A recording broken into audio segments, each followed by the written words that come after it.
I iskreno jako mi je žao što nismo uspjeli da okrenemo utakmicu u našu korist. Mislim da je ekipa na ISI imala malo više sreće nego mi. Mi smo malo više grešili u odbrani, ali iskreno se nadam da ćemo sve to popraviti i iz utakmice u utakmicu bit ćemo bolji.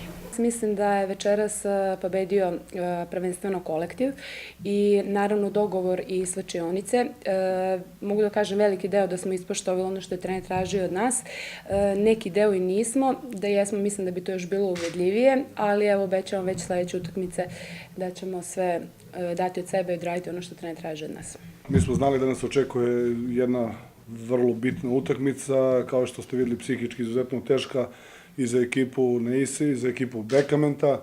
Mislim da smo na kraju zasluženo dobili. Veći deo utakmice smo vodili, pali smo i pri kraju prvog i pri kraju drugog dela. Jedna po meni korektna utakmica.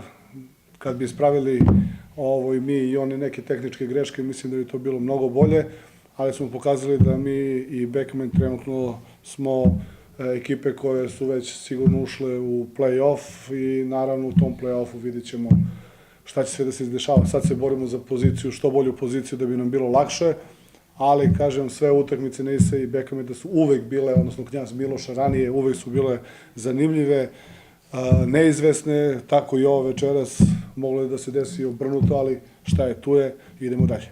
Čestitam ekipi Neise na zasluženoj pobedi. Ono što mene kao trenera interesuje, to je april mesec i play-off. Večeras nismo hteli da rizikujem ništa, ni sa dva golmana, znači jedan golman imao temperaturu, nisam hteo da rizikujem da brani. Druga devojka, Katja Vojčić, u stvari Stepanović, isto ima temperaturu, mogla je da igra, ja nisam trener koji će da rizikuje.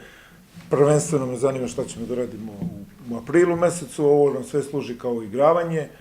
Očekujem da nam se ove dve devojke sad arbitraže priključi i sigurno će to biti mnogo bolje. Međutim, ne umanjujem pobedu ni malo na ISE, mislim da su večera stvarno bili bolji. Imali su i sreće, što kaže Marina, da se svaka onako neka odbijena lopta, ali ne odbija se to slučajno, zaslužili su i to je tako. Ali čestitam još jednom ekipi i svojoj ekipi da još bolje trenirano radimo i da će sigurno biti to dobro u aprilu mesecu.